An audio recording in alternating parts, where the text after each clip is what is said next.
The overwhelming consensus from South Carolina after a 79-72 loss to Butler in the Greenbrier Tip-Off on Friday was that the Gamecocks got out-physicaled from start to finish. Lamont Paris said it, some of the players said it after the game, and when you look at the box score, that's exactly what happened to hand the Gamecocks their first loss of the season as they now move to 4-1 on the year. And looking at the stat sheet, Butler was dominant in this game on the glass. 48 rebounds compared to South Carolina's 29. A lot of them came early on in this game. A lot of them were offensive rebounds that led to a ton of second chance points, and that's ultimately the main difference in this game. But South Carolina still had its chances, especially in the second half when it managed to cut the lead down from a double-digit point deficit down to just 4 points. But Butler continued to string together points, shot a lot better in the second half, 61% from the field in the second half and 60% from three-point range after a kind of up and down first half where they shot 29% from three and then 39% from the field. So Butler played a lot better offensively in the second half, but South Carolina still had its chances and just couldn't cash in consistently enough. They didn't shoot particularly great overall.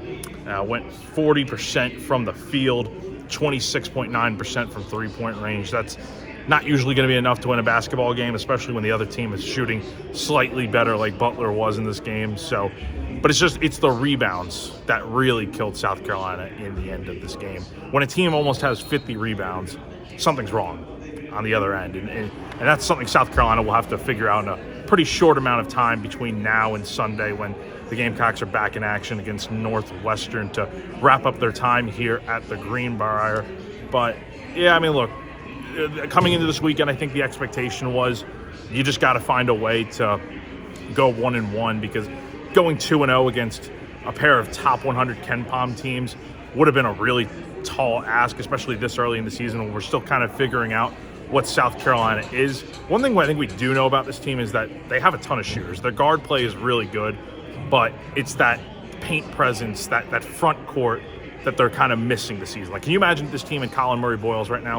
I think things would be looking a bit different, but that's not the case, and you're kind of having to figure out who those guys are. And that's something Lamont Paris kind of alluded to, is that they're trying to still figure out who those guys are going to be. It may take a little bit of time, but right now South Carolina does need to find a way to, you can't question effort and physicality. That's something that you should not have to question, and that's kind of what the question is right now, is South Carolina going to be more physical? Are they going to be able to give more effort inside the paint on Sunday when they do take on Northwestern? Tip-off will be at 5 p.m. on CBS Sports Network, so be sure to stay tuned to GamecockCentral.com for all live coverage and updates here at the Greenbrier for the Gamecocks. So once again, South Carolina suffers a 79-72 loss, their first of the season, here on Friday to Butler. For GamecockCentral.com, reporting live from the Greenbrier here in West Virginia, I'm Jack Veltri.